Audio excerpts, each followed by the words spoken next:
Hello, Mechwarriors, and welcome to the Mechbay, where we fix your mech and fix your game.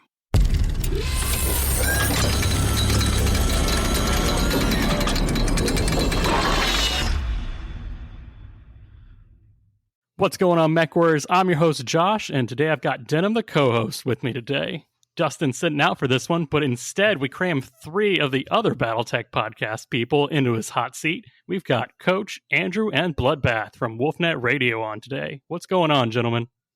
Good evening. Good evening, guys. Thanks for having us. We appreciate your time. Well, I appreciate you guys being here.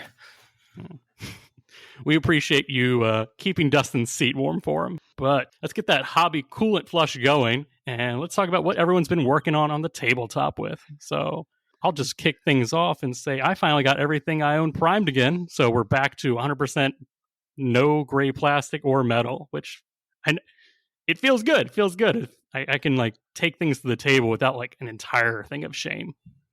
Congratulations. You're probably the first person to do that. If I ever have that, it's because I had a fire and I had to start over. Oh, that will be the only way I will ever get to that point. I feel you. Yeah. I've got a bin right behind me right now that's got 200 of the new plastics, not even my old stuff, which I also haven't finished painting. I'm right there with you, man. I bet Andrew has more minis in blisters than I have minis, period. oh man. I'll second that. That's probably true. Yeah. I mean, I just gave Josh a chameleon in a blister that I just had laying around. One of 5. Primed. It's already primed. Yep. Assembled and primed. Just waiting for the base coat. So you just slid that right in and said, still primed. Everything's still primed. Yeah. I didn't have to do any work. What's up now? That's awesome. Yeah, primed up those drop ships, the Union, Overlord, and the good old Leopard, which, looks a little weird when you put it next to the spheroids. It's kind of they are all... One of these doesn't really belong. They're all map scale, which means that they're not scaled with each other either. There's one thing that I'm looking forward to that I haven't seen yet for dropships. I haven't seen the Leopard class aerospace version with the large CV, rear right? wing. CV. Yes. Yeah. I want to see that style out and about. That would be sweet as a variant. Yeah, that would be cool.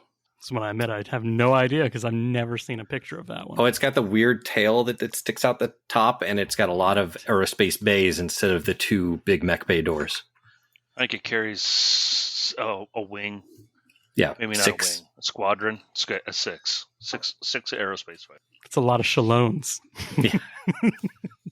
I got 6 Shallones here of all from the Kickstarter, so I need a ship to put them in now.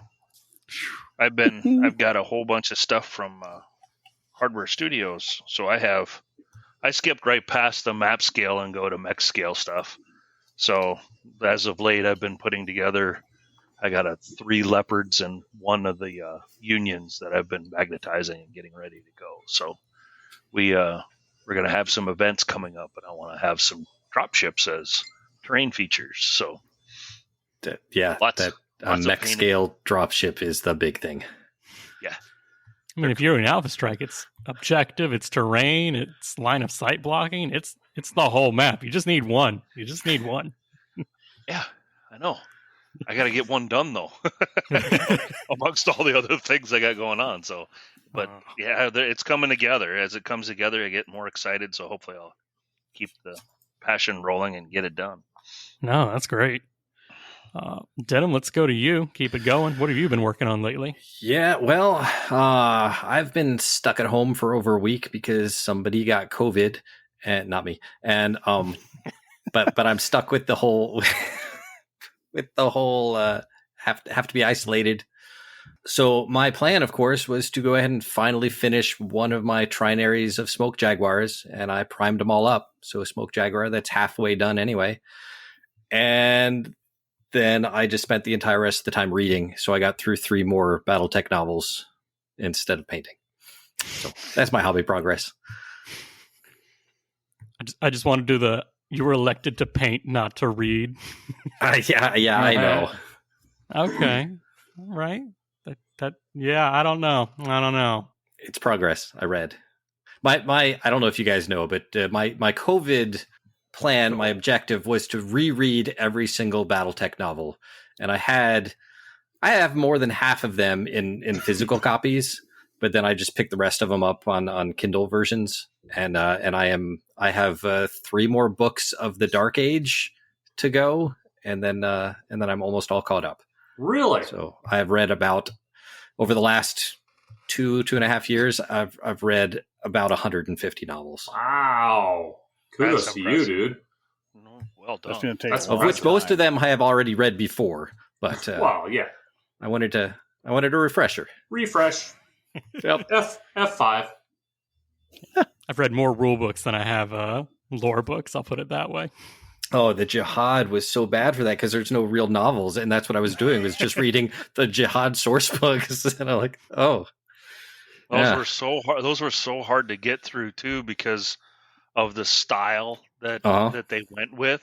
It was horrible. Yeah, those books, they bounced around, and it was news feeds and news articles, and you didn't know what was true and what wasn't. And they captured the chaos of the time, but it was really, really hard to nail down if you're trying to research something. Yeah. I mean, is Hans Davian Sun Tzu Liao's father or not? We got to know. Yeah. That's what they said in the Jihad source books, was that they found that somebody discovered that. So true? Thanks. Not true? I hate it. Who knows? Basically, it means Davian wins because Davian's bloodline is everywhere. Everywhere. That feudal system, right? Yeah. Keep it in the family.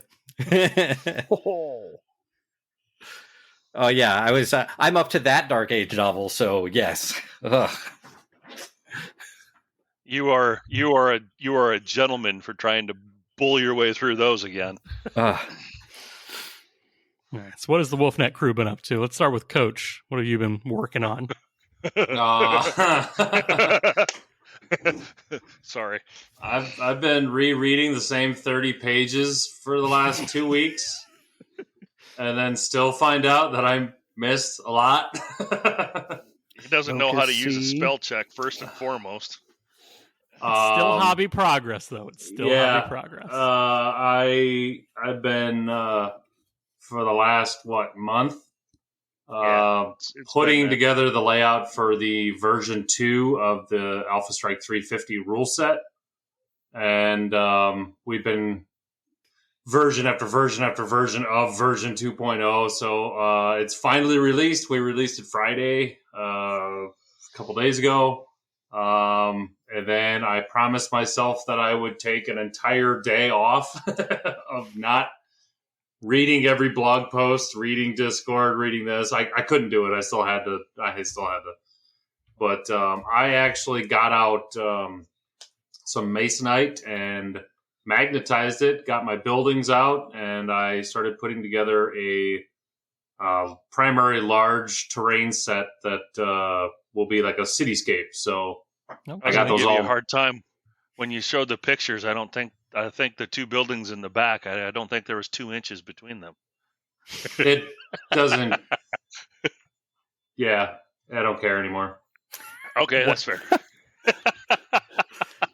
Mech takes a turn down a one-way street, hopes it has 360. They're magnetized, so I could swap them around, which I kind of wanted to do. But I could fit a mech in between pretty much everywhere, but I don't care anymore right now. My brain is so fried. I had to bust on you just a little bit. I was gonna paint last night, and I really need to try to get myself into let's paint. And every time it's but I should do this or clean this up or put these minis together or do that. I'm build another list. I think build another list. That's I think I'm 5 miniatures away from having all my miniatures at least put together. So okay, that's You're almost there. I ordered a lot of VTOLs lately, and then I decided I had to magnetize the rotors, so that takes a while. But no, it's been a busy last couple of weeks. So no, I'm excited to dig into 350 version 2 and see what works, see what doesn't work, and see what needs to wait for 3.0. To Andrew's point, the large primary template is considered one piece of terrain. So... Hey. Oh, all right. I forgot we're on not our podcast. So. Yeah. Well, at least you have visual signals. Yeah. That'll work. That'll work. Message received, sir. Andrew got the message. Wink's as good as a nudge to a blind bat. Yeah, for me, it's been a lot of the same editing and rereading and writing and taking notes and trying to help Aaron where I could with getting the version 2 written and done. Again, I've been working on the drop ships and getting them magnetized and put together. And I've got a couple more mats coming. Aaron, I was home over Memorial Weekend, and Aaron showed me how he's cutting hills now, which is stupid easy. So I'm gonna start trying to get some of that done as well. We've got Battle Barn coming up for Gen Con weekend. I'm gonna try and run a little event here at the game store that's 5 minutes from the house, and then the big one that we're gonna start getting ready for is LVO. Everyone loves the Las Vegas Open. Hopefully BattleTech will make a showing. We're hopeful that we'll get a good turnout. So Y'all get the West Coast, I get the East Coast, and what else does that leave? Big giant crack down the middle. That's us. Big crack in the middle of where we live. But no, that sounds awesome. And I will say, when I sent out the invitation, I was like, well, they won't be done with 350 version 2 by then. So, yeah. Ha ha ha! Showed you guys. We exceeded expectations for somebody. I like it. All right. Yeah, it's never going to be done. But. It will always be evolving. But yeah, this one we feel really, really good about. Aaron did a bang up job on layout, and we had some extra help on getting things worded appropriately or correctly, and just flow of the document feels a lot. We're happier with it. So hopefully others see the work and recognize it as well. So, no, that sounds awesome. Bloodbath, what have you been working on lately besides the 350? I have really done nothing for myself. I think, it's been devoted to testing and helping other people, keeping updated with the Discord channel, doing Tuesday night fight nights, helping out with that, just being there to have fun. Some people have movie nights. Some people have lists they want to change. Some people ask about random questions. It just being versatile and diverse, and also helping out with events. So everything and anything. I don't do a whole lot of rules because I don't articulate enough to be verbiage for the rules. So I just stick with playing and then looking at examples and then trying to break them, test them. We look for solutions to problems. We look for scenario changes, and I think that's the main thing, is just helping with testing. The perfect rule set sounds perfect to you. Put it in an application and start rolling. Well, where it's never going to be perfect because there's no such thing. Matt and Tommy do a fantastic job of finding ways to reinterpret or break things that we never even thought of and went, oh, didn't think of it that way. So puts us back to the drawing board. Puts us back to the drawing board. We actually have, I think, a really, really good process that works for us. I mean, it definitely works if people are playing it, and there's a bunch of people playing it, so the want is there. Hopefully that's the purpose. hope they're doing it. We're putting a lot of effort into it, so hopefully people are enjoying it. Yeah. So I wanted to have you guys on today to essentially talk about the progression of Alpha Strike and Classic into like competitive / organized play. Like as we're getting out of COVID, we're seeing a lot more events rise and kind of pop up organically. Like we have Nova Open, we've got the Las Vegas Open, we've got NashCon, Southern Assault, a whole bunch of not linked together events. And some of them are running Classic, some of them are running Alpha Strike, and everyone's kind of doing their own thing. And I wanted to have a roundtable discussion of what seems to be working at these events, what's creeping up to be, problematic, or just things that need to be FAQ'd that were on the radar of Catalyst or aware to the play groups like me and you, and be like, okay, I could do this, but I'm not gonna. So, yeah. So, oh man, there's a lot to unpack there. Well, I mean, the first thing is we have to acknowledge that there really wasn't a competitive anything for any of the formats for forever. I mean, yeah, forever. There's the Blood Name Trials.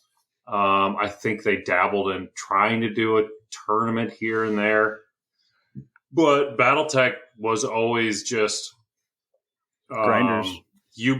Grinders and narrative campaigns is what it was designed around. Narrative campaigns. It's all centered around Classic, which is a very I likened it to a D&D kind of a thing where it's very in depth. It's very articulate and detailed, and it's very hard to do a tournament format when you're that detailed. Like try to imagine doing a Dungeons and Dragons tournament. I can't imagine how that would work because there's so many variables that can happen and all this other stuff. And they have them near me. I'll say that. Yeah, but Shadowrun does an amazing job every year of doing. Of course, they're not tournaments, right? They're just running through scenarios and stories and things like that. But, yeah, they're a collective campaign kind of a thing. Right. It's not a tournament. I follow. Yep. Yeah. And so I was involved with X-Wing almost from the start. X-Wing miniatures. I was at Gen Con 2013 when they ran their first tournament. I've always been a BattleTech guy, but I wanted to branch out, and I'm also a big Star Wars nerd, and Star Wars and miniatures, that's the best. So I got to experience a lot with that, and it just blew up from there. We started our own podcast, and we were going to all these tournaments and regionals and all this other stuff and having a blast, meeting all these new people. It was competitive, but fun. And in the back of my head, I was like, if only BattleTech could do something like this. Like, this would be great.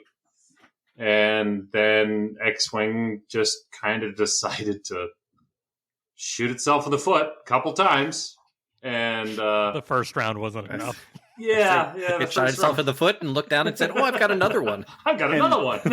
And then you came over to our dark side.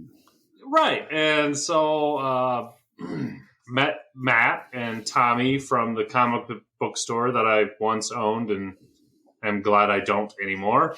And they play BattleTech. And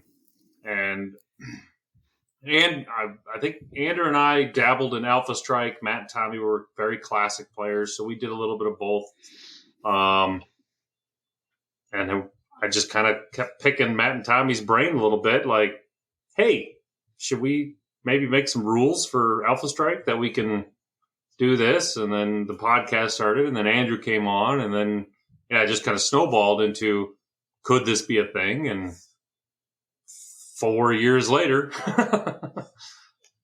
4 years later, your soul's stuck, and But BattleTech has never had what we're trying to put forth into the BattleTech community. They never had that. So, yeah, there have been tournaments because in the early '90s, I went to one at the Hobbit in Fayetteville. But as a person who has gone to other gaming tournaments, you could tell that it wasn't designed for it. There was a lot of people standing around going, well, this doesn't really work. And then the people in charge would just come over and say, we're going to hand wave this part and you're just going to have to do this and you're just going to have to deal with it.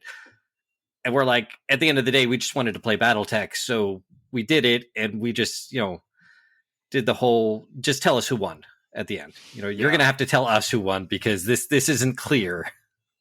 And, we've made that comment a couple of different times on our podcast as well, is the mentality of a BattleTech player in what we're trying to do or what we've put out. To Aaron's point earlier, there's vehementance in the community as well about we don't want a tournament format for my game, right? There are folks that I still get email every once in a while from somebody giving me the business about why are you making a tournament format for our game? Not a lot you can do for those folks, right? Do they know they don't have to play your rules? That's always my point too. Is I'm like, dude, if you don't like it and we're doing something, don't come. I mean, it's a very simple thing, but for you to think that you have the right to tell me what I want to do, you have the choice to not come. Don't come. Matter of fact, I don't want you to come if that's your attitude, because all you're going to be is a problem, right? Toxic. All you're going to do is you're going to cause problems for other people, and that is thankfully something we have not really had at any of the events that we've ran, where we've had an overly toxic player that we've had to have a conversation with or remove, because I think I can say this confidently that the five of us are very much on board that if we have a toxic player, we will remove the toxic player before we let them ruin it for 4 or 5 people who want to be there. Yeah. And that again is something for. Go ahead. There's multiple opportunities for that person to, when we mention, hey, do you see the difference in what we're trying to have here today and what it's not being today? And there's an element that's causing that, and the other players are voicing that it's a problem. So now that it's them asking us to do something about it, now we have to do something about it. So we're going to have that conversation, and it's going to be resolved one way or another, and hopefully the best way where everyone wins. I mean, the whole thing really started from Aaron's experience with X-Wing, and what he described to us and what I saw from him in the people that he met through X-Wing really drove Wolfnet and what we built on Facebook in the group of players that we've been able to attract to us, really embody and embrace just enjoying the universe, enjoying the format, a great conversation. There's a lot of fun and poking at everybody, in good-natured fun and poking, that it's just an extremely enjoyable group to be around. I wish I had more time to be involved with all of the things that are happening, because there's people playing every night on our Discord. So if you're looking for games, we always have games being played, and they're great people to play with. So, but I guess to circle back to how it all started, I'm sure you guys, as long playing BattleTech players, know somewhere during a game of Classic, the books get taken out. And, the fingers get licked and you got to search through the book and search through, I don't think this rule reads this good. Well, I can do it over here. Well, this book over here says 37 minutes later. And it's just like, trying to match P or BV, and then I don't want you to play this unit from that era because it's got medium pulse lasers, or it's got this and it's got that, and I'm bringing 30-25 and this and that. Well, conveniently, Alpha Strike just strips all that down, and it's just one number. Yeah, there's special abilities. Yeah, there's this stuff, but it all just kind of boils down to one. So we can kind of eliminate half of that wasted stuff. time. And we just wanted to basically give everybody an even playing field where your skill and unfortunately the RNG gods determine the game. So I think we've done that. So that was our real baseline of what we wanted to accomplish. No, I mean, it is a war game, a dice-based war game. The key to winning will always be roll 12s and you win. If I'm not rolling dice, then what am I going to do with all these goats in my backyard? I got to sacrifice them to something.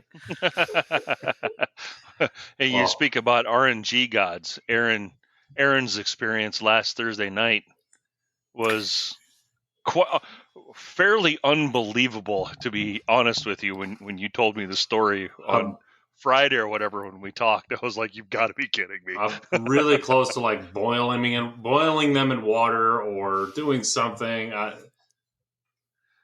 It was bad. It was bad. I got Somebody taken. sees you do that. What are you doing? I'm sanitizing. Like I could even hear my own dice going, "Oh, did you see that roll that Matt just had?" I'm like, "Yeah, shut up. I could see that.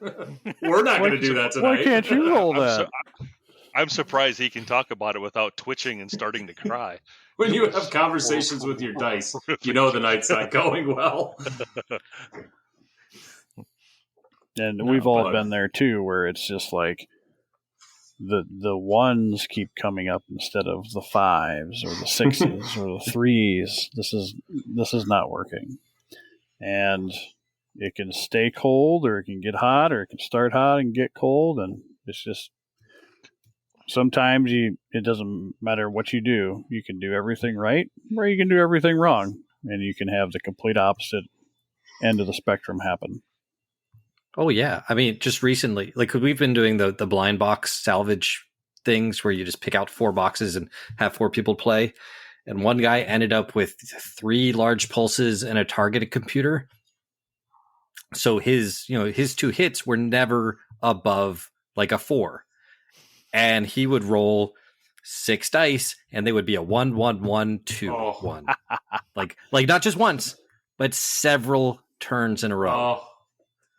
How does that story go? You're given the end of the world and every library to read, and you love to read, but you have no eyeglasses to see.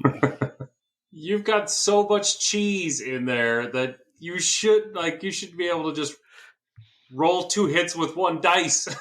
Yeah. See, the RNG god saw that he was given the master of all things and said, "We're going to screw with your night." It was funny. He could only laugh at that point. That's all you can do. That's literally all you can do. Yep. But yeah, so that's pretty much how you guys like came up with the 350 and all that. So I remember seeing Aaron's face when he realized that X-Wing was changing and not for the better. And it's just like, hey, should we start a BattleTech podcast? I think we should. So if you want to edit, let's start one. Yeah. We came up with commercials. We drug people with us, and we started having Matt a lot drove of the fun. whole thing, but I think the whole thing was, Aaron, you got to do all the editing. that was 4 hours of stipulation editing every time, wasn't it? At least we weren't live on YouTube anymore. We need an intern, Josh. I'm working on it. Oh, no, I'm busy. But yeah, that's essentially how kind of the 350 was born. Didn't really think anybody would be interested in it, and then turned out there was a lot of people very interested in it. So, I mean, at the worst, BattleTech doesn't have a pickup game set missions like, hey, what are we doing today? Oh, the same thing we always do. Put our figures on the board and we run them towards each other, shoot, kick, and whoever's left after 5 hours of rolling, wins. It's like, And I remember Is that seeing all those times where people would gather at the tables and then they would argue for an hour over what they could play instead of just showing up with a set parameters and just roll the dice, start, instead of, like you talked about earlier, well, we need to figure out era, we need to figure out technology, we need to figure this out. Like, no, stop. Roll the dice, who to see who plays each other, start the timer, go. Don't waste 3 hours of my time figuring out what we're going to do. Just show up with a standard and start. Well, not only that too, but I mean, I don't know about the rest of you guys, but I always got hosed when we did go through all the minutia beforehand, right? Mm-hmm. Here's the tech and the era and everything else, and you put together a really nice 4-mech lance, and the guy shows up with 7 wraiths and a spider, right? And you just... He's going to have all the back shots. Masters.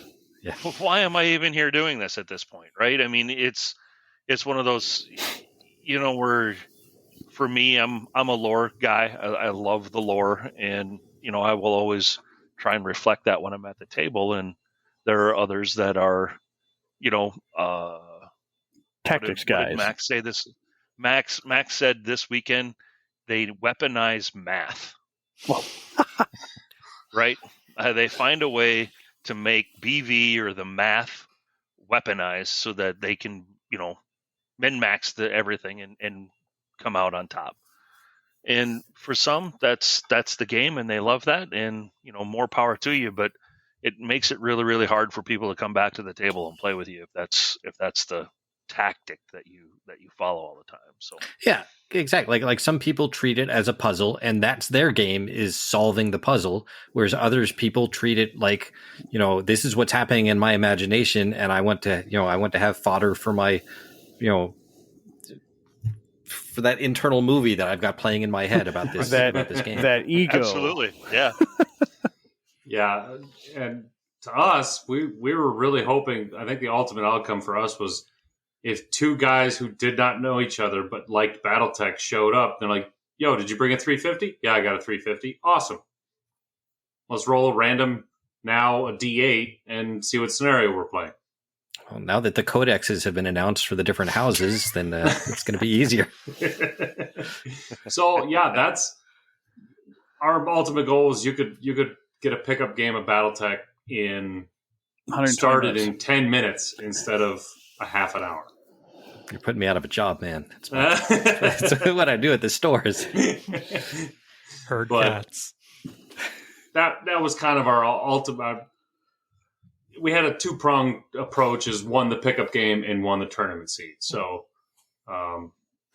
conveniently, the rules just kind of wrote themselves sometimes to be able to intersect each other, and we got both out of it. So, if you make a good mission set, you're not excluding one or another. Yeah, and speaking of mission sets, that's hard. One of the first things that we said we wanted to do was not have an attacker and not have a defender. We wanted in each scenario for you to be both an attacker and defender. Because once you start saying, okay, you're the defender and you get 20% more PV.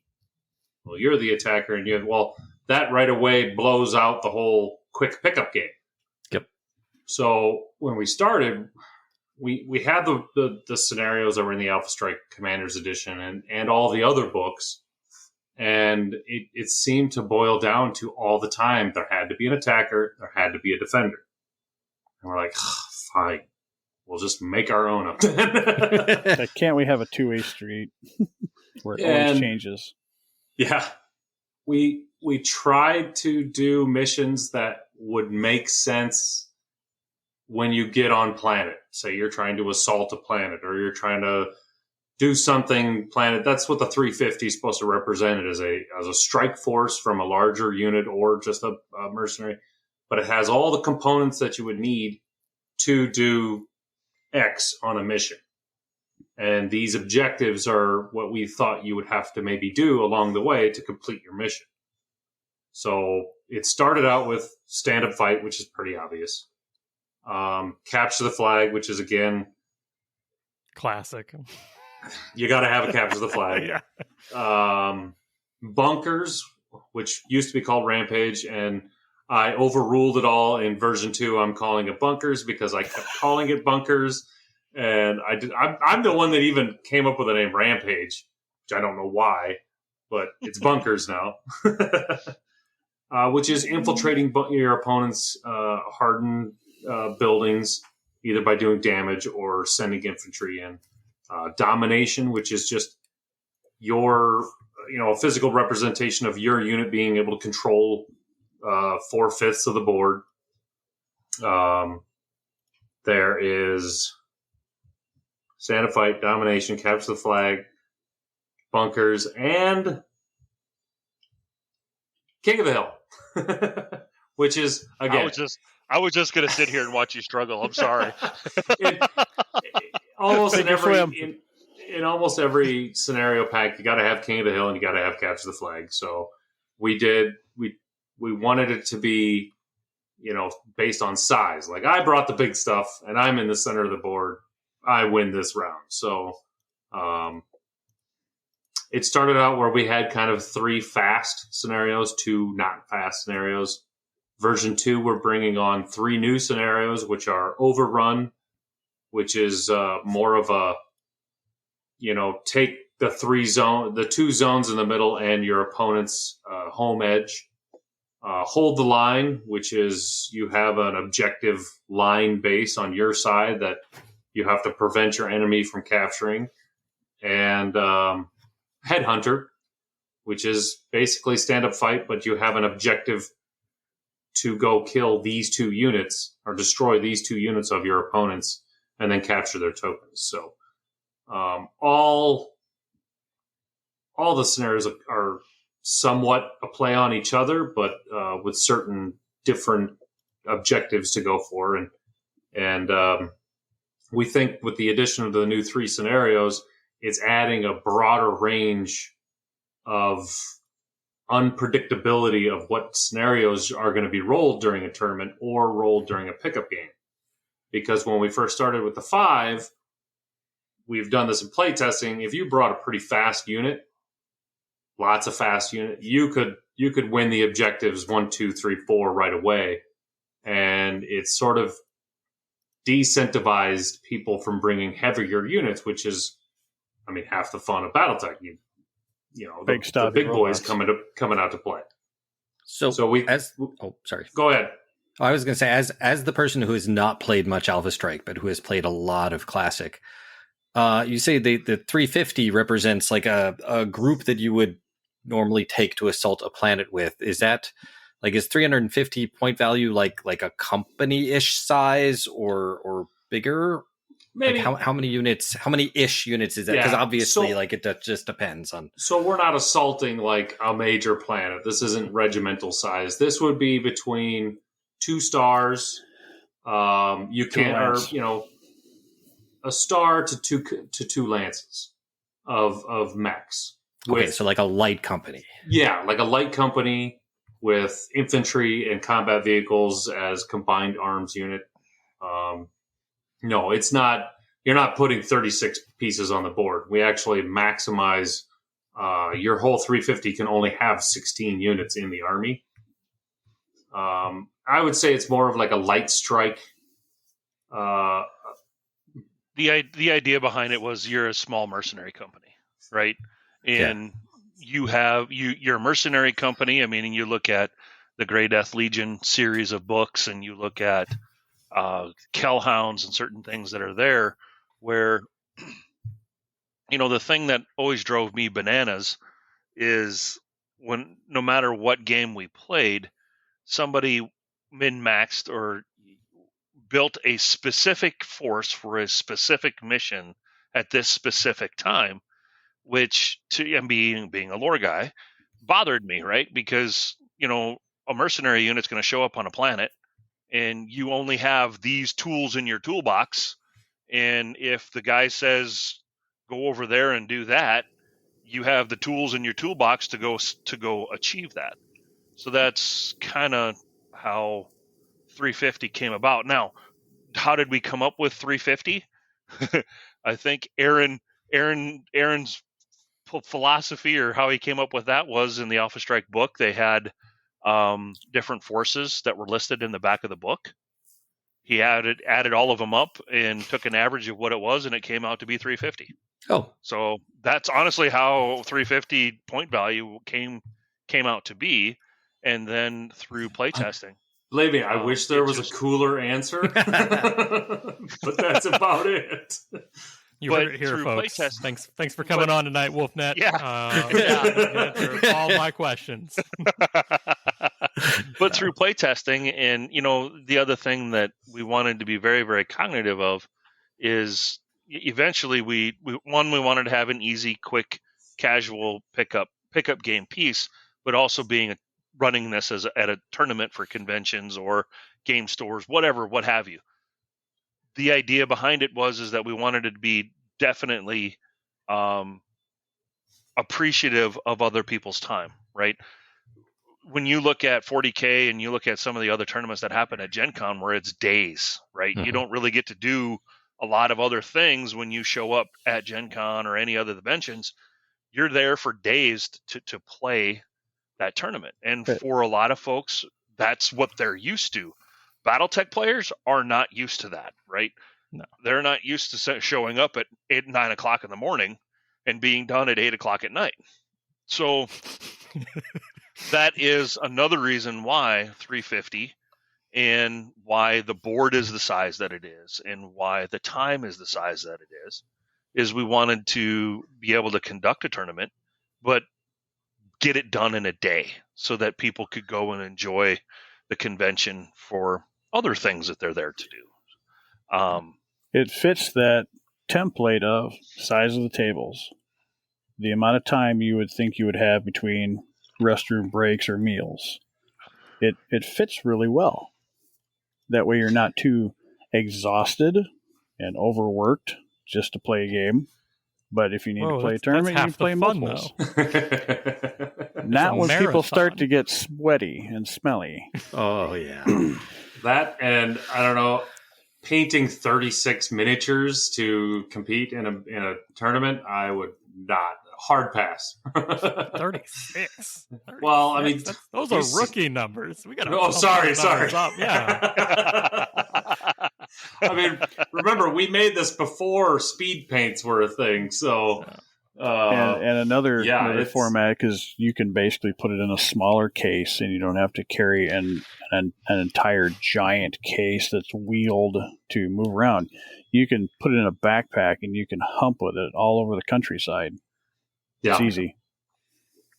And we've had that happen. I mean, we've had Mario. I've had Mario here in Minneapolis. We've had Ben here in Minneapolis. We've had a couple of guys from up north, Chris Hesby and Tom Bovey, have made it down.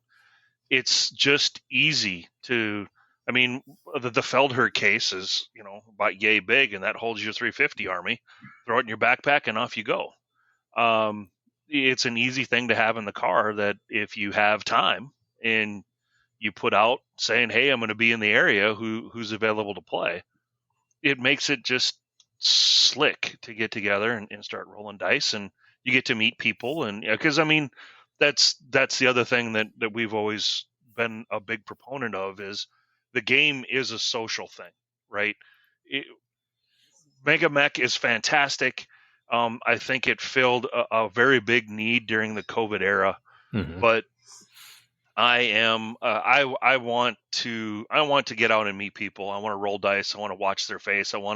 That's where you get stories playing Mega Mech, but the stories that you experience playing the game across from somebody else and sharing that experience.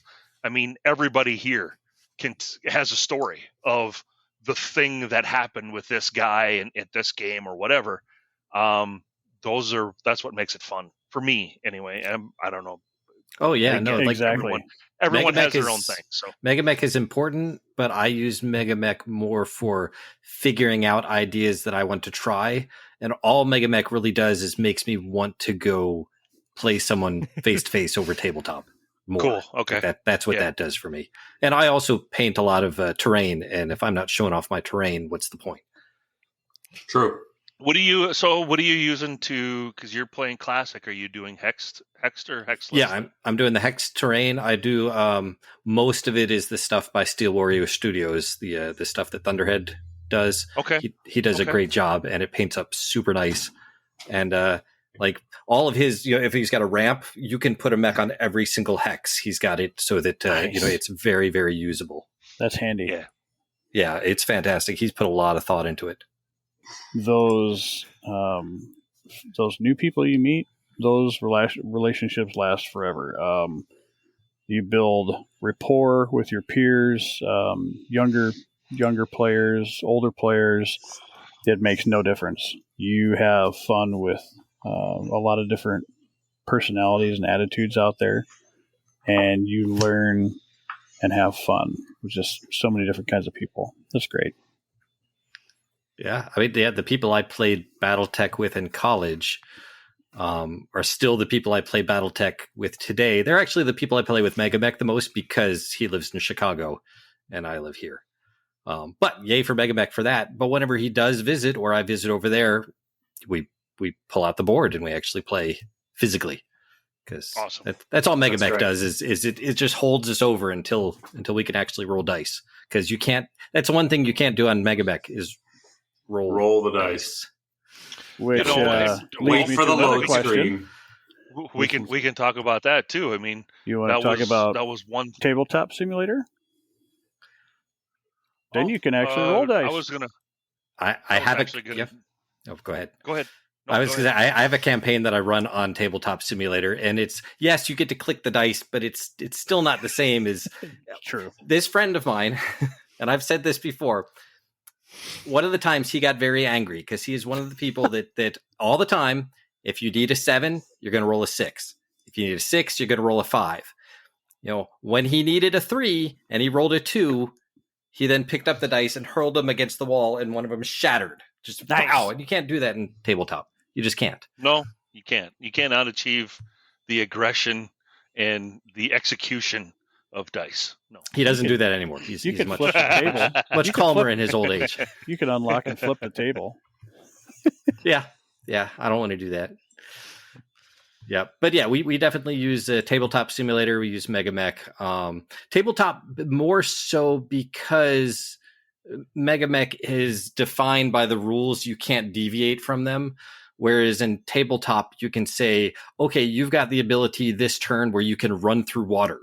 Well, that's great because tabletop is just like at a table, you can just move it wherever you want. But on Megamech, there's no way to go into GM mode and give somebody special abilities or to teleport a mech. You can't do any of that. There's no secret ways to pop out of the rule system. So tabletop is a lot more flexible. You can adjust some game rules, but but not all. You can't just give yourself god powers. You can turn friendly fire off.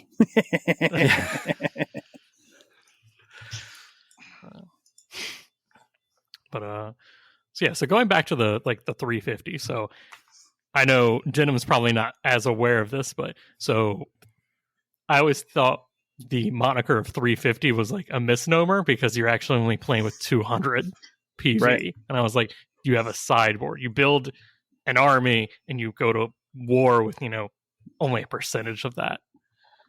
Yeah. So how did the sideboard come up, really?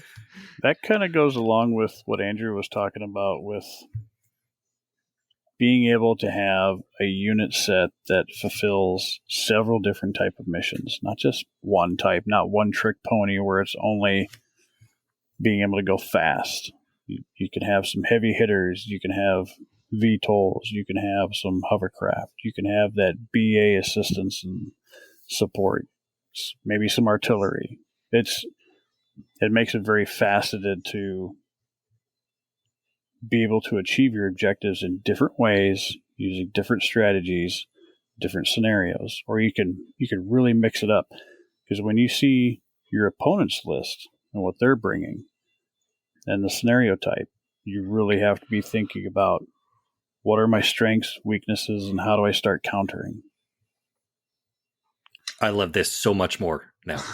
So there's actually kind of 3 games in one, right? The first game is, so I'll preface this with saying, yes, the 350 is, you get 350 points to take to a tournament. Each scenario, though, is only played using 200-point maximum. So you're technically not even using 150 points on the one scenario you're playing. But what this allows is I can factor in with my sideboard something that's across the table. So say I've got some VTOLs and I see, my opponent has 2 mechs with flak, which flak does a -2 to your dice roll against VTOL units. But my VTOLs are kind of my move in, my aggressor units. So then I have to go, okay, well, maybe I should back that up with some hovercraft that maybe do the same damage output, move fast. That way I can sort of trump his trick pony where he brought a lot of flak. Well, flak does nothing to hovercraft. Same thing with artillery. So they got a lot of artillery and I got some light structure armor units. Well, bring on the VTOLs because I can fly over the shrapnel. So there's a little miniature game that goes on with, okay, he brought that. What am I going to take out of my 350 that can assure me a little bit percentage of a win over this? The other miniature game is the terrain setup, which is that's a whole other cat in the bag. In X-Wing, you can lay down asteroids on the deal, and it alternates asteroids per player, and you can kind of set up shooting lanes or block somebody's over here. Well, we adapted that idea to the 350 Alpha Strike in that players take turns setting down specific size pieces of terrain, so each board is going to be different every game. You can take that, you can use that to your advantage, or your opponent can use that to his advantage, or you both kind of fight to do that. And then there's the actual game that plays out. So yeah, the sideboard was kind of a fun idea that we played around with, because if you put 350 points on the table, you're not going to get done in 80 minutes. It's a lot of points. Well, I mean, the main reason for the sideboard is so that you could tailor your force on the table to the mission that you were going to play. So you don't want the take all comer list for every game. No, absolutely not. Say you switch from you'll get rolled of having heavier units. All of a sudden you have to switch to capture the flag. Like, domination. Okay, or capture the flag. Yeah. I can sideboard my heavier units, or most of them, and I can pull out my fast units and I can intermix them however you need to make that 200 BV match or get close to 200.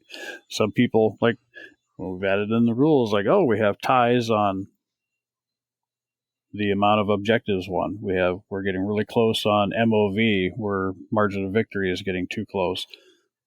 How much PV did I take? Did I take 2 less than them? Well, then I win. So Some people will short themselves just for that in case. Yeah, we really wanted people to be able to tailor.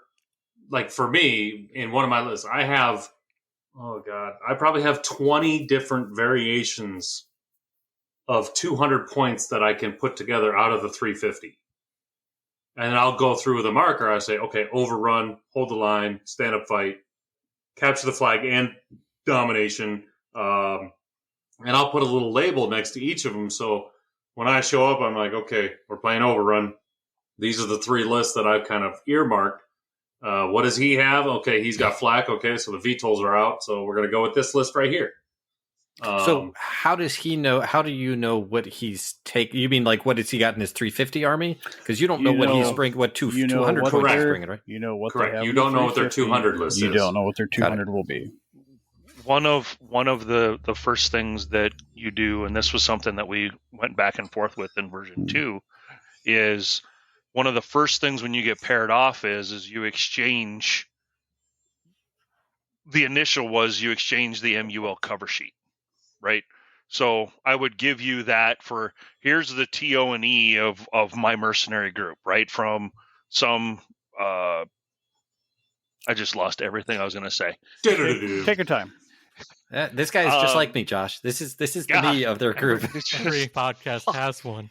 It's like if you got a scouting report, you got a there you loose go. scouting report. You're from intelligent. your Recon. Thank you. Right. Thank you. So here's your. I see his whole list, but I don't know what he's going to take for a 200. But like Aaron said, I can see that he might be heavy on VTOLs, or he might be heavy on hovercraft. He's the individual, not he. The individual could be a lot of heavy mechs instead of no vehicles or anything like that. A lot of that will give me information as to kind of how I might want to tailor my 200, guessing at what that person's going to bring. In casual play, we've seen a lot of folks where they just hand over the whole thing, right? One thing that, we got started at Gen Con, and one thing that we've tried to stay pretty true to is being open to new players, right? Everything that we've done up to, the premier level tournaments now are very new user. I've been working my ass off the last 2 weeks. So. Yeah, new user. New player friendly, where exchanging the whole list so that we've stared at the MUL for so much that I know a lot of what a unit is already just by seeing the name. Not everyone has that level of knowledge when it comes to it. So exchanging the full cards, you're not giving the 200 until your deployment phase, right? So you exchange the top card, you roll die to see who places terrain first, or the winner can choose to win first initiative. You've set terrain, then you roll for deployment. And at deployment is when you actually get to see your opponent's 200 list when they put it out. And then you can realize, so crap, they're taking a bunch of Angel ECM. Oh, no. Then that's where again, fog of war, that kind of thing. Just things that we've been trying to incorporate where you don't get the chance to min-max and have a counter for everything out of the gate. You brought the tools to the game. Now you need to satisfy the scenario with the tools that you brought. So, and you need to be able to use your abilities to win. Hopefully you set terrain appropriately. Sometimes not. Oh no. That's where you forget to have a transport, and you got that one little set of infantry. Like, we're gonna walk to the fight. Yeah. We're explaining like the nuts and bolts of the whole thing, but I'm pretty sure everyone has told us or swore at us that they say, I can't get off of the MUL. I am making lists daily or changing my list. Like, making lists is half of the fun of this whole thing. Deep diving into units you would have never taken. Field medics. Who would have thought field medics would be on the board? Because they're cheap. But they're very useful. So that's pretty much like the deep dive into like the history of 350 and what it tries to do and kind of where it's going. So I would guess I want to say, like, from the first iteration, like, have you seen a shift in what players were taking, like, from pre 350 to then there was 350 to now 352? Like, what is the, like, kind of the history meta kind of shifted from? So I know it's a loaded question. It's like, well, there's so much. So when we started playing, we actually we built lists, and then as we started to play it ourselves, we started to figure things out. And we actually, in my house, I said, these are 2.0 lists, right? We've figured out that, there are certain things that work better than others. But the nice thing with Alpha Strike is with how units are converted, there isn't necessarily a meta when it comes to units, because a lot of the units can share the same abilities and quirks and damage output and movement, that it allows people to be a lot more faction resilient, if you will. One thing that we, with 2.0, that was a major change because of what we were seeing is faction and era. You now need to, the player gets to choose. When you're going to build a list, the player will pick a faction and an era, and then that is that's their rat, if you will, for creating their army. So what we were seeing is that people were mixing and matching the best from every faction. Cherry picking. You're seeing Wolfens. Yeah, here cherry picking is what we've called it. You see Wolfens and Hero Falcons and Butcherbirds and Saxons and a lot of these units that would never be together, but people found how to put the things together, especially with the initial 5 scenarios. If you had a solid, fast army, you were assured a better than average outcome in win percentage. I mean, if you go back to the very beginning, the door was wide open. I think the only thing we didn't allow was aerospace, just because we didn't know how to play aerospace. We attempted to read the book a couple of times, and it's just like, oh, this doesn't even just sound right. So we were allowing experimental, drones, artillery. I mean, anything you wanted. We were just like, let's see what breaks the game. And I mean, Aaron's drones. me and my drones, man. Oh, that celerity was so good. So fast. It was a drone that moved 40 inches. Ooh. And it was an Omni. I could put battle armor on it. But the fun part was you had to have a controller, so you had I had a Lament. That was the controller. So as long as we killed the Lament first, then the celerity would just it took them a few games to figure that out. But is that considered like a size 1 thing? Mm-hmm. Yep. So you could charge with it and do 6 damage. Oh yeah, yes. That's a lot. Yeah. And before we looked at the damage, I mean, rules really detailed to say this is broken. It wouldn't take much. You could probably do it multiple times.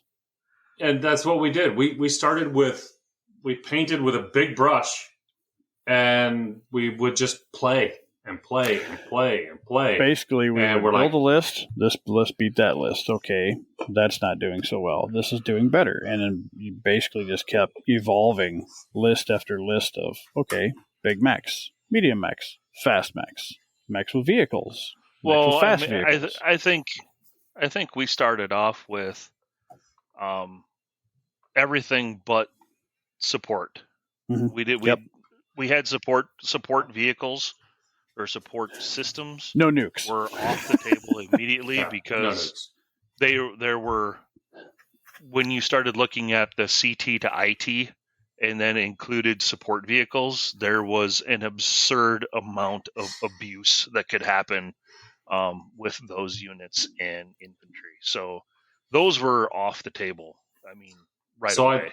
I think the timeline basically was, I think we got rid of experimental and support and aerospace. I think we knocked those off the list. And then I think the biggest change was artillery. Raymond that 6-inch template was just too much. Long Toms you're killing had everything. to go. I played a game against Raymond White, and he had a Loki Mark II that had a Long Tom cannon, which was broken beyond measure. That's a 6-inch template on a Alpha Strike board is really big.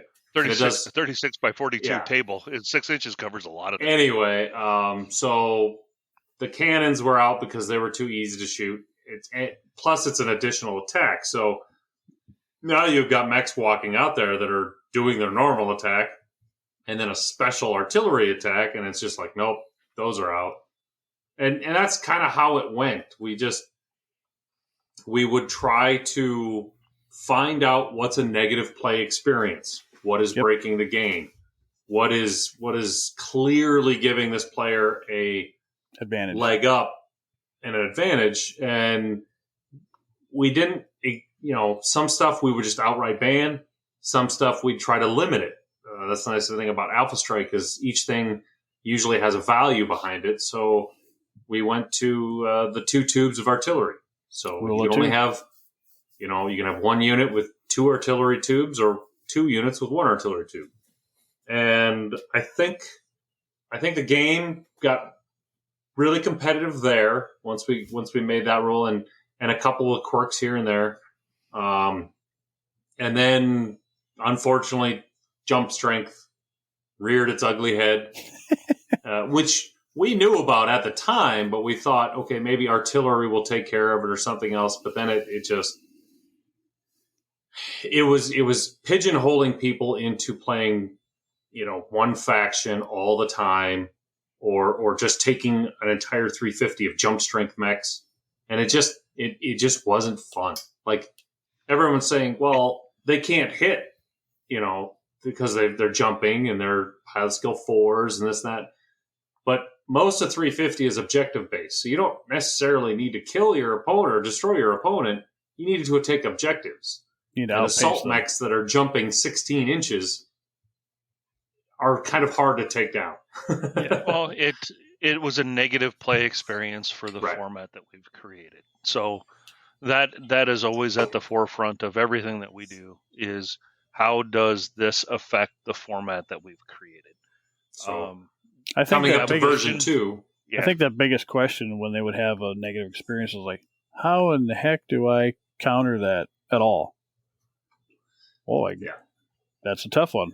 Okay, so let's look at that. Yeah, the biggest curve we had, especially in version 2.0, was the faction and era. So we kind of limited the number of units a faction can pick or a player can pick from.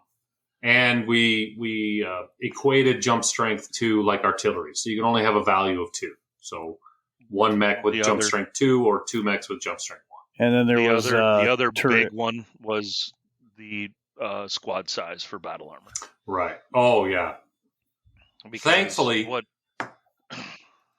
Thankfully, the rules took care of a big problem that we had in 350, which was the load and unload of battle armor on fast units. So the rules got changed. We didn't have to do that one, thank goodness, because we really like to stay as close to the printed rules as we can, because then once you start making up homebrew rules and this and that, things get all fuzzy. You're not even playing actual BattleTech. Right. So everything we do with Alpha Strike 350 is rooted, and we try to stay as close as we can to the Alpha Strike Commander's Edition book. At this point, the only thing that we're doing different now is the CT to IT conversion. That is based on the last year that we've had and conversations that we've had with people, based on the experiences that we've had. I mean, when you look at the last year and a half that we've had 350 out, because I think we started playing Curl Sisters a Go-Go in 2020, was last year, right? Not 2021. It was 2020 was the first year that we played.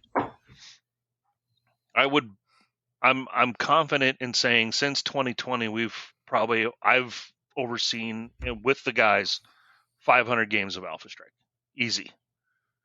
And through that, in conversations with folks, we're having discussions and working on what rules work, what rules don't work, and thankfully we're able to hopefully make the game better. The load and unload of infantry was a big one, and again, it's kind of with the format that we have. But go ahead. Oh, I was just going to say, I do think it's funny because locally here we play 350. We don't play the sideboard 350. We play a full 350 game. Okay. So we don't. Okay. And out of all the games I played, even at the tournament, I never saw Jump Strong. I never saw CT, Really? abuse. Yeah, no, it was just no era, no faction. It was just no experimental and no so support. you haven't had someone beat you in King of the Hill in like 2 turns? No. Oh, well, good for you. What is haven't CT? had somebody beat you CT to IT. So the you have vehicle... CT is cargo. Okay. Go ahead, Matt. Go ahead. No, you got it. You started. Go ahead. CT is a special that is a value for cargo. Mm-hmm. So there are certain units that have a cargo, like the flatbed truck. Yeah. In the Alpha Strike book, you can, for 1-to-1, trade out cargo for IT.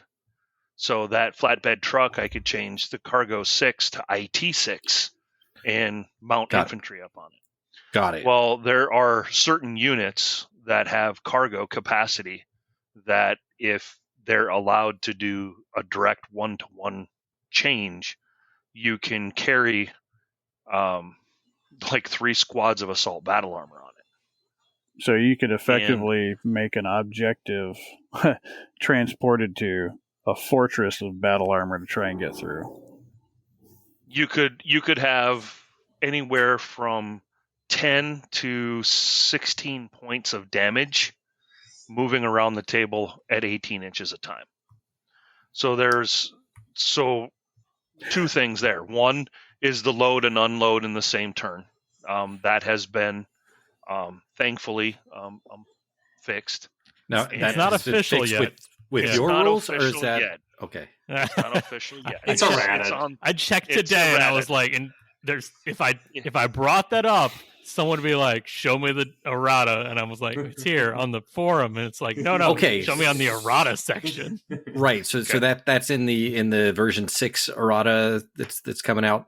Yeah, I believe Soonish. it will be, yes. soonish. All right. Because that was my biggest issue, and of course, like the one thing, it's like logically from a classic player, it's like okay, they go on and then they come off the next turn, and here I am learning at a tournament, oh, they go on and they come off. Oh no, Yeah. Yeah, because Yeah. if that wasn't the case, Josh, on that one that we did, then your infantry never would have taken out my ShadowHawk and catapult Whoa. all at once. At the same Because I blew up your transport. That and was you're like, before. yeah, It but was before. but they get to drop them off. I'm like, oh, that's and weird. that's how important those small details can be Yeah. between a huge upset or being kind of even,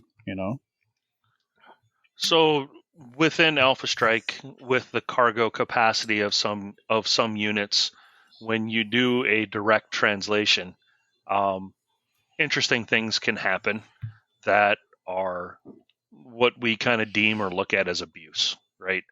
Being able to use units that aren't technically built or designed to do the thing that they're now all of a sudden doing. So I have an example. to curb some of that, the one rule that we have in our rule book that is different than the Commander's Edition is the conversion of CT to IT is half rounded up. Gotcha. Matt, you had an example? Oh, that what was it? That tanker. Cargo Saladin. So you could hold 20 CT?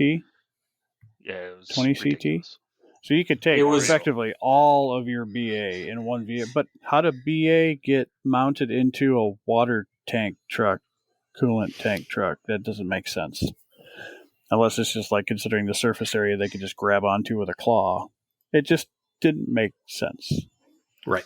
And it was abused. You shove them through that little Yes. hole. No. Well, I mean, if you're it was playtesting a abused. system, you should definitely be trying to abuse it. Because if you don't, someone else will. Yeah.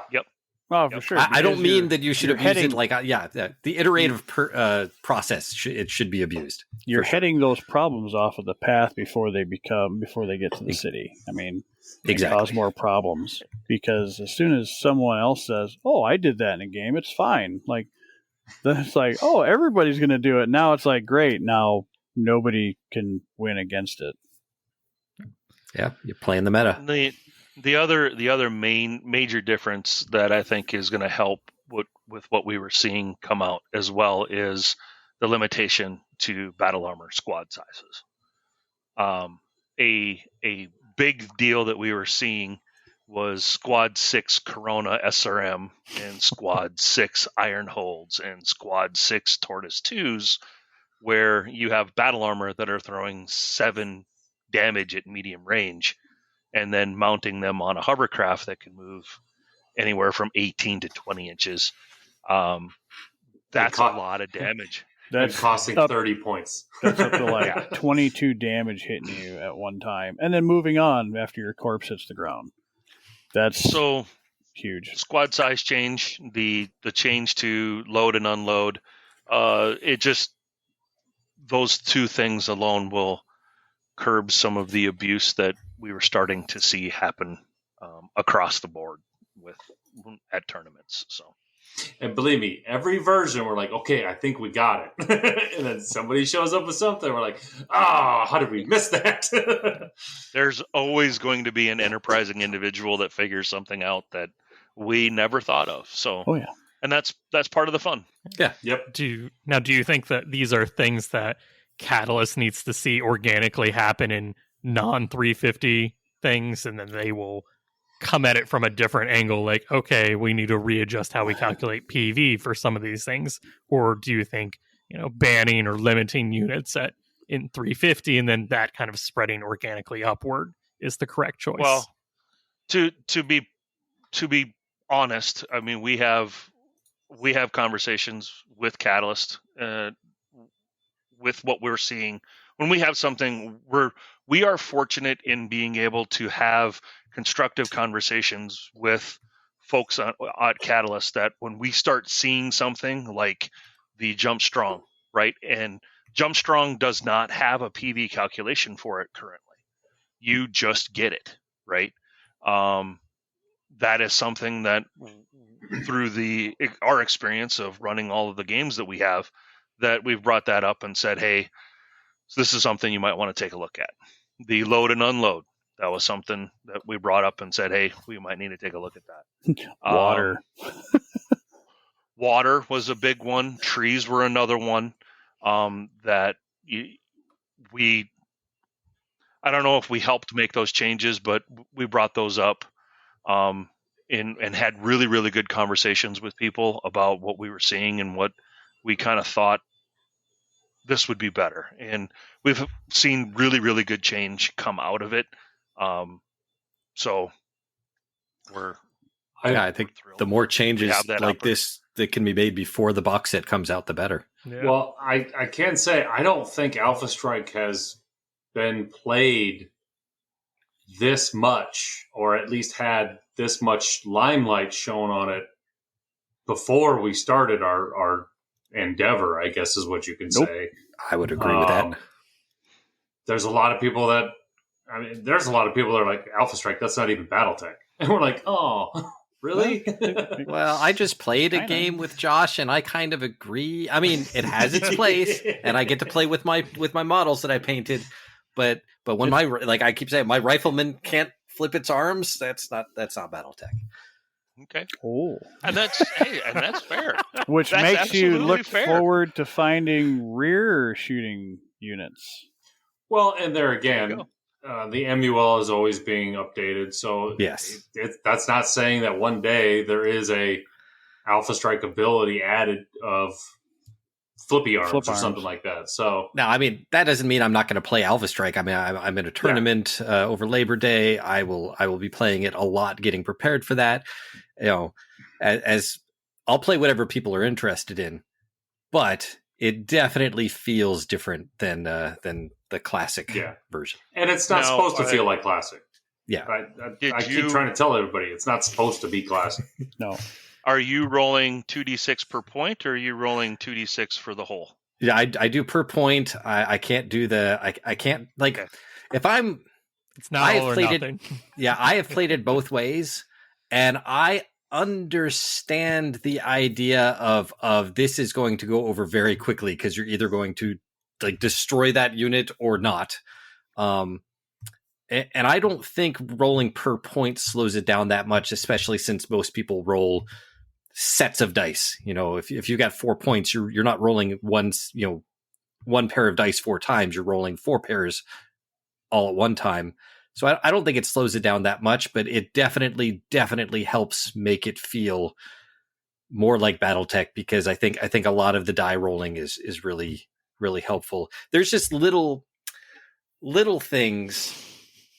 You've played it looks like BattleTech. BattleTech. That's I mean, yeah, I've been playing Classic since '86, so any little changes, my brain is like, well, wait a minute, that mech should be able to do this. And I'm like, no, you're thinking about that way too fine detailed. You gotta back it out a bit. You know, this is zoomed out on your mini map. It's a much bigger field.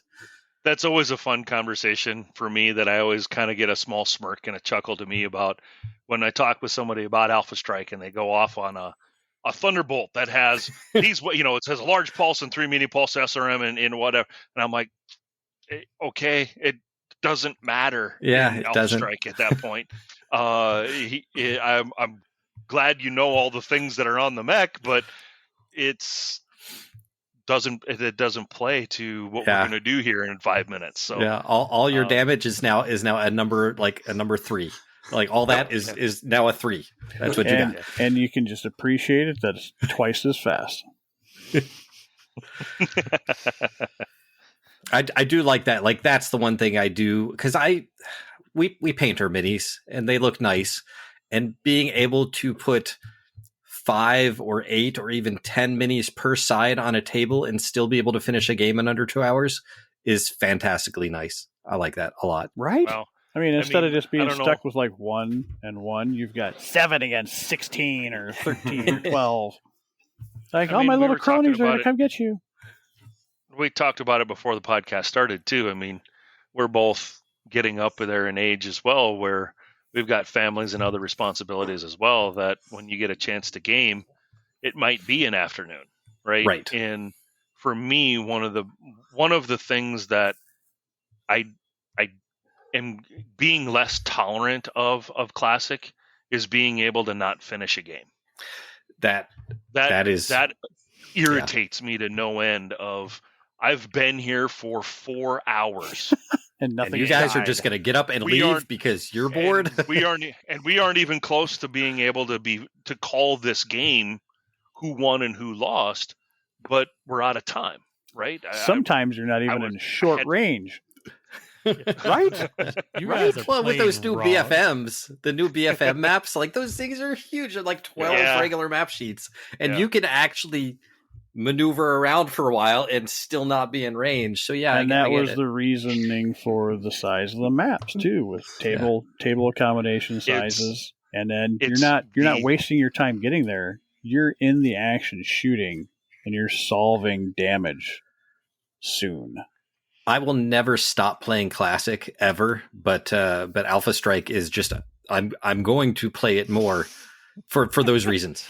I can get more mechs out on the table and I can get a game done faster. If you think about it this way with data points, you get more experience more often with Alpha Strike. I will say, like, I'll ask somebody who's like, well, have you ever played Alpha Strike? And that eye roll kind of a thing that they do. But then when someone goes, you want to play Classic? 2 map sheets? And I'm like, the exact same eye roll. I'm like, oh.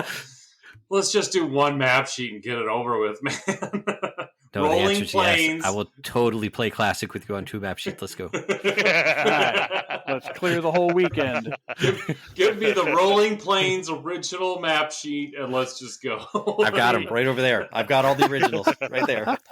Nice. I think this might just be like a personal thing, but I've never had games go longer than 3 hours where I don't know who's winning or not in Classic. So, like, I personally don't have issues with time. And but you haven't done a company-on-company battle either. No, but I understand. It's like, okay, if I want to play a game, I have to do, either a lance, a star, or a level. Like, those are my 3 options for unit numbers. Yeah, you're going to know within 3 hours with those, unless you're playing with really distracted people. And that's the thing. BattleTech players I've found are the most distracted people around. Very distracted people. Yes, and I don't know how, don't know why, but it's like, if every turn I'm not like, hey, chop, rolling 2d6, that you've got 12 more medium lasers to go. Like I got ADHD already, but then I'm also like the person at the store who other people are asking questions because I'm their CDT guy. So 2 tables over, like while Josh and I are rolling dice, someone's like, "Hey, I need to know this rule." I'm like, okay. Denham, I don't want to read. Right? I have to pull out a different book. I'm playing Alpha Strike and they want to know Classic, so I got to go get the other book. At tournaments, you can always tell the Classic guys that are trying out Alpha Strike when you yell out 30 minutes left of the round, 30 minutes. They're like, what? We just started. And then you see that group of people huddled around a book just like 16 back to 32 page, back to 14. Has anyone seen my tech manual? Right? Like which page it gives you 7 different locations to find one answer. And the other thing that I really like with Alpha Strike is just the number, like you said earlier, the number of units that you play on the table for the same amount of time. And not only that, but having the diversity of units, right? In Alpha Strike, everything plays very close to similar, right? I don't need another 20 pages of a rule book to understand how infantry play. I don't need 4 more pages of rules to understand how vehicles play. It makes my shelf look even neater too, because I got new units and different units that aren't just all mech, right? And I know that people come to BattleTech for the big stompy robots, and quite a few people stick around for the big stompy robots. I've been around long enough where the shine of big stompy robots is kind of over. I'm more interested now in the ancillary units and how they affect the battle and what they can do that's fun and unique on the table. So, and you're starting to see more of that in the lore too, like Fratricide, some lone infantry unit. It's neat stuff. Just with the Kickstarter with getting VTOLs and tanks and vehicles, I'm like, which is awesome. I saw them and I was like, they're going to market them towards Classic, but I know where they expect them to go. Because like Grey Death was one of the very first books, and it was very much a combined arms unit from the beginning.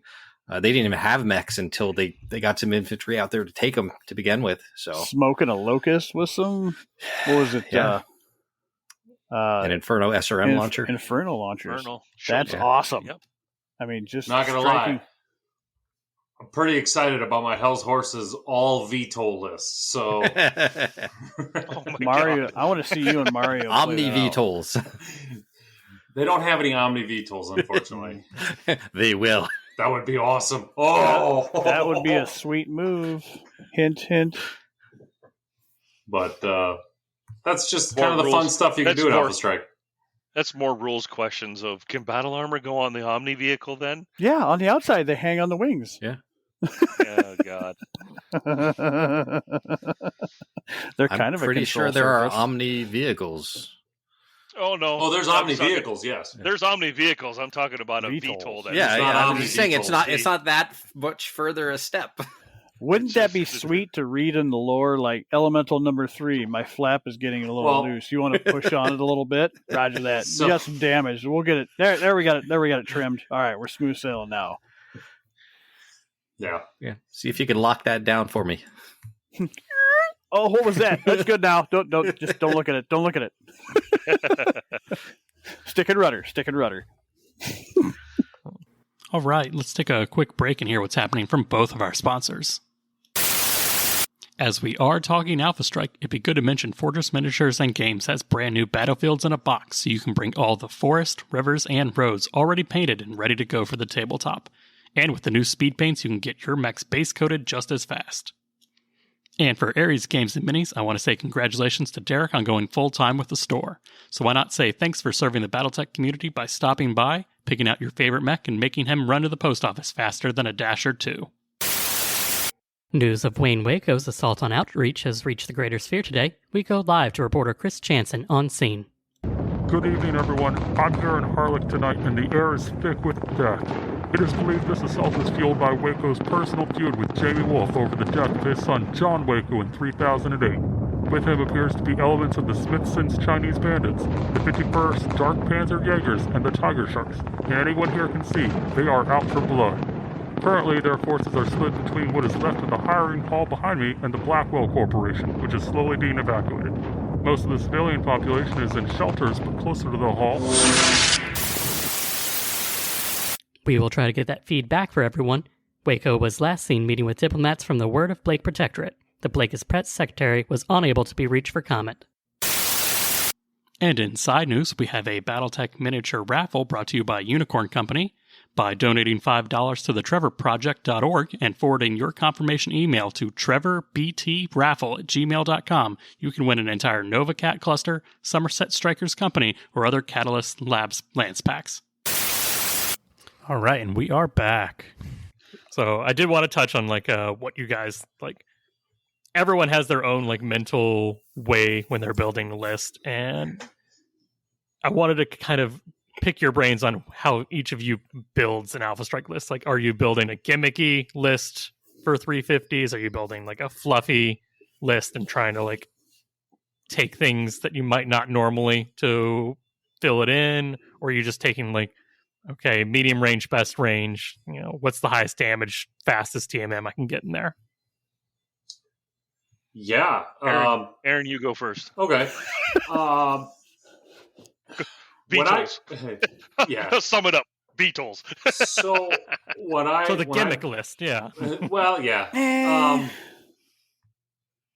Now with the faction era, I will say I was a little against faction era until I was forced to build a faction era list. So I was like, well, let's see what Fed Sun's Civil War is, or Clan Invasion, I think. And I found a Devastator and a Nightstar, and I'm like, oh, these are cool units and this and that. I think I have the miniatures for these. And then I got a little carried away. I was like, okay, let's step it back. Okay, so usually when I'm building a list, I have a 3 or 4 pronged approach. I like my turrets. So I got to have at least 2 mechs or vehicles that can dish out 5 and above medium range damage. I need to be able to put the hurt on someone if I really need to. If they move fast, great. If they don't, hopefully they got enough armor and structure. This is where I'm a big fan of mechs with standard engines because they have double the structure. And in Alpha Strike, if your unit is on the board, and shooting for 1 extra round, that can make a huge difference in the game. So usually I like to have a couple of heavy hitters. Then you got to have some speed mechs. Jumping is nice. It's not necessary. Somewhere in the range of 16 to 20 inch movement, if you could have it. And that's basically for a lot of the scenarios are requiring some sort of unit to be in a space to do a thing. Well, the faster I can get there than my opponent, then good for me. So once I usually kind of work down, I like to get my mech list done first. So a couple of speedsters, medium and heavy mechs are great fillers because they fall within, 30 to 40 points. And that's a nice little, especially when we talk about sideboarding, I can swap those out for individual stuff. I'll try to include a little bit of everything, a little bit of flak, maybe 1 unit with ECM just in case I run into C3. Heat is nice. I always equate heat and Alpha Strike to, I don't know if you guys play Magic the Gathering, but it's a blue deck. It's a control mechanism. Yep. I mean, that's what I took, and I really enjoyed the heat. Yeah, it can really mess it. Like I've seen units that go full heat gimmicky, and the problem is there's not enough damage output with a heat list. Like there's a couple of units there that chuck the damage, and oh, by the way, here's 2 heat as well. Just infantry that do heat, and they get a possible crit chance. Mm-hmm. Guarding a point, Josh. It's just I had to show you. It was your first time. Yeah. So that's where I'll kind of throw in some of the gimmicky stuff. There's a lot of infantry, battle armor, combat vehicles that have that stuff, and they're cheaper.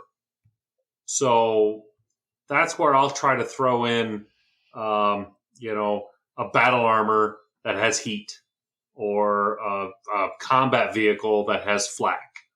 I try to get a variety of all of those things in my list, just to maybe be able to counter something that somebody, if somebody's bringing a gimmicky list against me, I've got something for that gimmicky list with my 350. But other than that, then it just goes to, how are my 200s going to work? So a big thing we harp on is solidify your 200s, right? Make sure that this assault mech will fit in with, 3 other units that make up 200 points. Because if you're going, well, I'm going to bring 3 assault mechs, well, then you're stuck at 178. You're like, okay, what am I going to put in at 22 points? Like, do I put in this guy that's just a filler, or this or this? Sometimes 2 medium mechs in place of an assault can be more beneficial. So I will work out my 200s, and then I'll tinker from there. I'll make sure, okay, this battle armor and this transport equal combined value this VTOL or this mech. So if I need to, I can do a simple 1 for 2 and not go up any PV. But for me, that's what I do. I try to find some interesting new units that I want to use, or models that I've never played with before that have the same stat line for what I'm going for. And then, my biggest thing is the 200s. I try to make a couple of variations of a 200 list and then build on that to try to plug and play is basically how I do mine. Okay. So I don't really go for gimmick. I just try to go for the toolbox. That's not what I heard. Aaron Ghost Bears covered That's most all. of it. That pretty much covers a lot of all of our different ways we find stuff. Maybe besides that, it's mostly just factions or what you're trying to do specifically to the objectives or to the opponent. Well, I've played against Matt enough that he is a bit of a min-maxer. So he does like speed. I know that for a fact. He's a big fan of speed, but when he wants to go big, he goes big. So it is fun to see, like, Matt's Ghost Bear player, and he loves his Ghost Bears, and he gets to try out the Dominion, the all kinds of different eras, but not all of them, because it basically splits from like 30-60 or before. So if you have Clan Ghost Bear before and General Clan or Home Clan, then it switches and basically drops off the shelf, and then you have Rasselhog Dominion and Inner Sphere Clan, and that's it. So, I mean, the funny thing is that just before 30-60, when it drops off, Rasselhog Republic, like Jihad, is actually better than the Ghost Bears of Rasselhog Dominion. So there's a point where the Rasselhog Republic is better than the Dark Age or later Rasselhog Dominion. But I do want to add something with, especially Matt and I, because we play almost every Thursday night. We've been playtesting this for, him and I have played a lot of games together. I saw this in X-Wing as well. I'm always a tinkerer. I'll have a new list next week and a new list next week. Matt is the smart player, which he has his core units and gets better at those units. So when he's on the board, he knows exactly what every unit can do, what it can't do, how it can move, which units complement each other. I'm slowly learning to be how that player. I've got 3 lists that I'm not going to make any more lists. I'm going to get good at those lists, and but it's been great for playtesting between us because we're both sides of the coin, right? So he's the this is my and list. You're learning I know from how each this other goes. too. Right, and he's learning new units that I'm bringing to the table and how he can react to them, and I'm learning how I can overcome his experience with my units, kind of a thing. So it's been a very good yin and yang kind of a playtest group that we've had going on for us. So No, I think the most fun I've had with the playtesting is using the terrain to get your advantage or to disadvantage your opponent. Putting all of your terrain to roadblock their deployment line. If they have like vehicles that lose 4 inches of elevation changes or level changes on hills with like wheeled vehicles, huge problems for them. Or you put specific terrain pieces and then only leave that small gap where they can actually get to ground zero offset of the objective straight line. So then they have to traverse and waste their movement to get to the objective unless they use VTOL or Jump Strong. how's Andrew make a list? I don't know. I mean, I usually start off with TMM2. That's usually a pretty solid requirement for most of the units that I take. Then I'll start looking at medium range damage and what units are available. And then I tend to build around a core, if you will, of these are 2 mechs that I'm going to have in basically any scenario that I play. They're well-rounded. They do a certain thing and then the sideboard to swap out to customize for the scenario. What am I trying to achieve? Which usually I'm trying to have at least 1 fast hovercraft, VTOL, something to flank or to get behind my opponent to cause them to have to split their fire or worry about that guy in their backfield. Infantry I'm still trying to come to terms with what's the best way to do infantry now with the load, unload, and squad size limitations and some different things there. One thing that I don't think people always remember is, infantry can move through trees without penalty, and they can shoot through the trees without penalty, if I'm not mistaken. Oh, I didn't know the shooting through one. Well, I mean, for the most part, you're always going to have them within 2 inches of an edge anyway. So, or close to. I would anyway. Yeah. So they would never pay to shoot out. I know moving through them, they don't pay extra. So with the new load and unload, infantry now may become, the area denial that they have always kind of meant to be in the first place. So I'm still trying to figure out what's the best way to go about with those yet. I unfortunately don't get to play as much as everybody else does. But I'm going to try and fix that here in the next couple of weeks. Like I said, if I'd planned out better, I would have been in Minneapolis this week playing all of you. But that would have been awesome. Well, you'd have been playing Andrew, not us. Oh. We're in Northwest Iowa. It's only a short drive. That's true. But so I want to take it like a little bit higher from just the 350. So kind of like what we see Catalyst / Hope we see them doing. Like now that we're starting to see Catalyst, I don't want to say endorsed, maybe sanctioned would be the better word. Events where like Catalyst demo teams are writing rules with. They're making a push to try to be out there more. Yeah. Not just at Gen Con, which is where they were traditionally, home turfing it.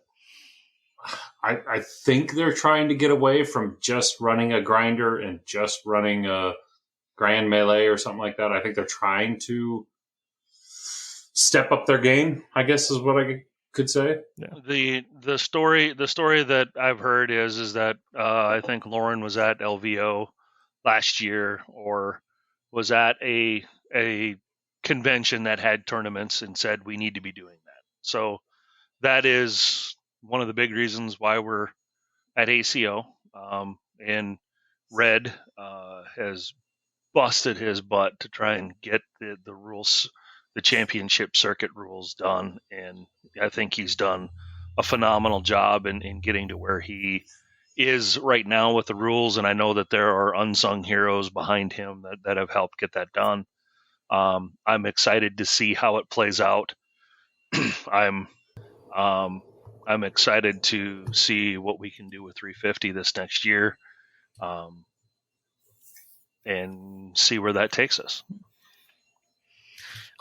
Do you see Catalyst pushing for coming from the Warhammer side? There's only one era that is played in Warhammer. There's no going back, historically to play old edition units. Essentially, it's okay, and now everyone's playing Ill Clan. There will only be the Ill Clan master unit list units, and then you can play anything behind that. But expect we don't have the miniatures. Yeah, I think that would be a mistake. There's too many. It's so easy to just say, in general tournaments, whatever. But it's so easy to say, well, in this particular tournament, we're only going to do this, and that's what some people want. And you have the ability to do that because it's already separated out. There's already unit lists. There's already all the background work has been done. I think most tournaments would of course just be whatever. Play whatever you want to have fun. But some of them could be themed. They could just be, all right, we are just doing, you have to pick your units from mercenary lists in this era, and that's what this tournament is about. And I don't think that would hurt anybody. And I think a lot of people would have fun with that. As long as you have time for people to prepare and get those miniatures and paint them too. Definitely. Definitely. And that's something true. That we went round and round with when we started talking about doing faction and era, because that was kind of the way I looked at it as well, is when we are going to do, when we were going to start doing tournaments, that was what I envisioned as well, is this tournament is going to be Star League. You can pick any faction you want in the Star League era, but it needs to conform to that era, and hopefully you're bringing a themed painted army. Yeah, but your rules, the 350 version 2 rules shouldn't have that as a rule. That should just be this particular tournament is going to use these rules plus this additional type of right. thing. And again, that's 350 rules, as we have always said, is these are guidelines, right? You use what you want to use, and you can add to it what you want, but know that when we run a tournament, when Wolfnet runs a tournament, these are the rules that we will be doing it by. So that, without getting backing from Catalyst or getting backing from the demo team, we're seeing it right now in different parts of the country that people are doing 350, but they're doing it in their own way. And that I'm thrilled that people are doing it. But my concern is that, there is fragmentation and there's expectations in ways that people are playing, that when we come together at Gen Con or Origins or LVO or wherever, that the people that are conducting or hosting those tournaments, if they are doing it differently again, that people may have a negative play experience just because of how people have gone about doing it themselves back home. Yeah, but as long as you've got a central place where people can go to get, like a website, to get those rules, and you can say, a link in there, these are the rules we are using, as long as other people aren't calling them Wolfnet 350 and using them differently, that's where the confusion would come in. Yeah. But as long as there's a like, this version is the current version, if you are not holding this version, you are not playing by our rules, would be a pretty easy-ish thing to do when organizing a tournament. Right. For Classic, I think that would be the easiest way to go if you're going to do a tournament for Classic is, hey, everyone, it's Star League era. Pick any faction, tech level. If you're going to do a tournament, you got to set the boundaries of what you can pick and what you can take. BV, tech level era, and then at least they have that information so they can build their 1 or 2 units or whatever you're going to bring. Yeah, the detail is too granular to you have to be very specific because the detail is so fine. And every event we run into, you'll still have those people coming up and saying, well, that's not how we play. Like, well, sorry, that's the way this event is going to be played. Right. That's not this event. This event is this. There are these rules. That's what we're doing. You're always going to have that problem. So then some people will be at a disadvantage when they come to a different event if it's played differently. Yeah. But I don't think that's a you problem. I think that's a them problem. Right. Well, you and I and those that are sitting here understand that. Yeah. That is not always the viewpoint of the individual making the comment. Right, because there are some people that are unwilling. There's some people that are unwilling to change, and I'm sorry, that's not our problem if somebody's unwilling to change. And I mean, I know Atlantic City is having their Atlantic City Open. I can tell you from us doing this for a long time, playtesting almost weekly, that you can't just put out rules within a couple of months and expect a polished product. I think there's enough brain power behind it that the rules that they put out are good. So I'm very interested to see how it's run, how it went from the people that are on the ground. But again, our first tournament was not as smooth as we wanted it to go. It was in my garage too. So I mean, there was all of that. So it was a very relaxed setting. But you're at Atlantic City, and you are in a, you're rubbing shoulders in Jersey. You're rubbing shoulders with Warhammer guys, and you're rubbing shoulders with all these other. They have a very tight-knit way to run things, and I this is BattleTech's first kind of coming out party where it's like, hey, I have high faith in them. So yeah, I wish them the best. Hopefully, it'll be great. Do you guys? Go ahead. Oh, I was just going to say, do you guys have any? I know this was a mainly Alpha Strike meta focused episode, but do you guys have any predictions or thoughts for outcomes of the ACO? Like any list rising to the top, any meta? Because that's what I'm waiting to see. The hardest thing, that is the hardest thing with Classic is the minutia of the tech, and I think that is going to be that's going to be very difficult. And I know that they're also allowing custom ammo loadouts.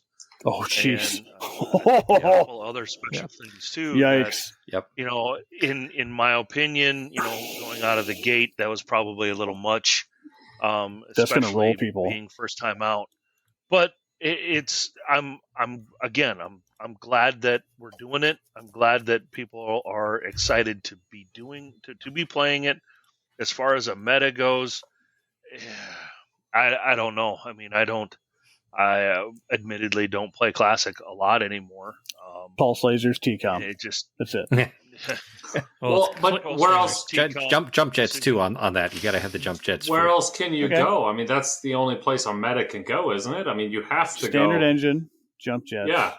pulse lasers, TCOM. Well, they're only allowing mechs from, Wave 1, Wave 2, Plastic, and Wolf's Dragoons, and only record sheets that are Wave 1, Wave 2 release. So you've got... Is the Viper in there? Viper should be in there. Because that's got jump jets, pulse lasers, T-comp, and it's a heavy mech. I mean, and then if the you drop linebacker the jump D. jet, drop the jump jets, you've got the Galahad too. That linebacker D doesn't have plastic, so it's not allowed. Goshawk doesn't have jump jets, but it's got pulse lasers and I think a T-comp. Linebacker is in plastic.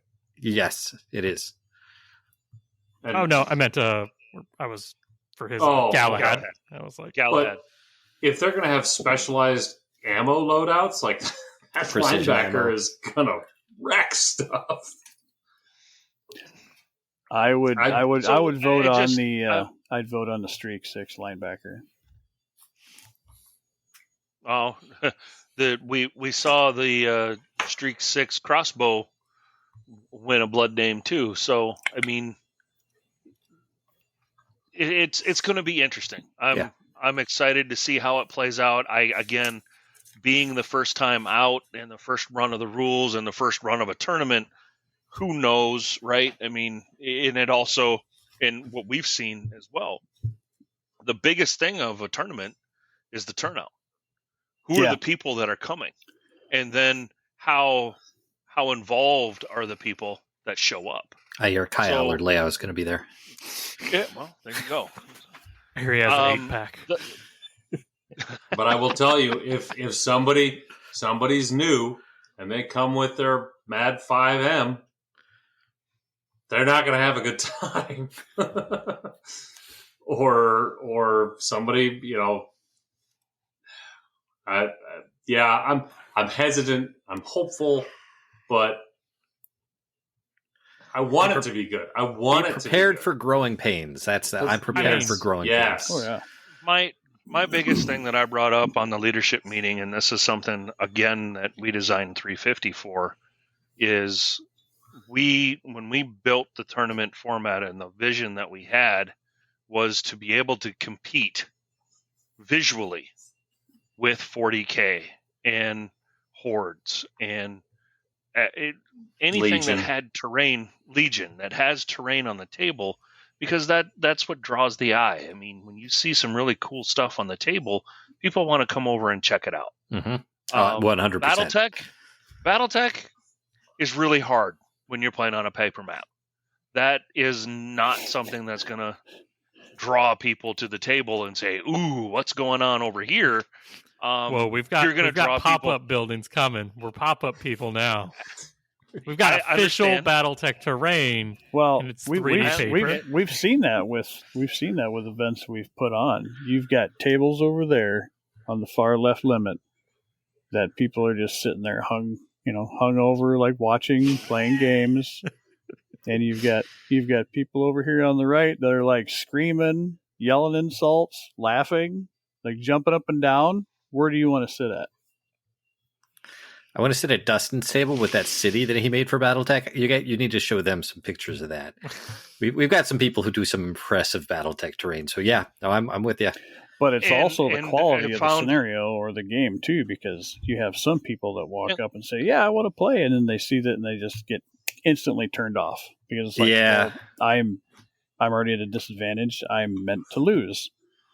When you give them the opportunities to win and to work together, you get fun. And I know that at the last CDT meeting, I think that they were talking about that they had a premier table that they were 3D printing some terrain to give it some depth. And I was extremely happy that what I had said took hold in people, or at least we're going to have one table, right? That'll have some 3D terrain and draw the eye. But that was also one of the big drawbacks for me for Classic is it's the hexed terrain is absolutely has a place. It's just not visually appealing. It's difficult because the hexes and the mechs and the map are all 3 different scales. And you've got limitations. The hill, the map that the hill is on, and the mech that's on the hill are all 3 totally different scales. So looking at it, it doesn't logically make sense unless you already know what those scales are, and that's why the rules work for it. But just looking at it, and that's the biggest thing I have to explain to new players is, look, this isn't going to make sense to your brain for a little while because it's like looking at an Escher painting. It's just not, it doesn't fit together until you know it all. Yeah. And that is one of the beauties with Alpha Strike is that all just works. Yep. In the terrain. I mean, I'll be the first one to admit that being a TO is very difficult, right? Having to produce and have the terrain for all of the tables for the people that you're going to have there. I mean, I don't even want to tell you how many hours I have in making terrain. And I'm not done. I've got 6 tables planned at this point that I got to try and get done before Battle Barn. And that's going to be difficult to get finished. But the tables that we do produce, it is one thing that I make sure of.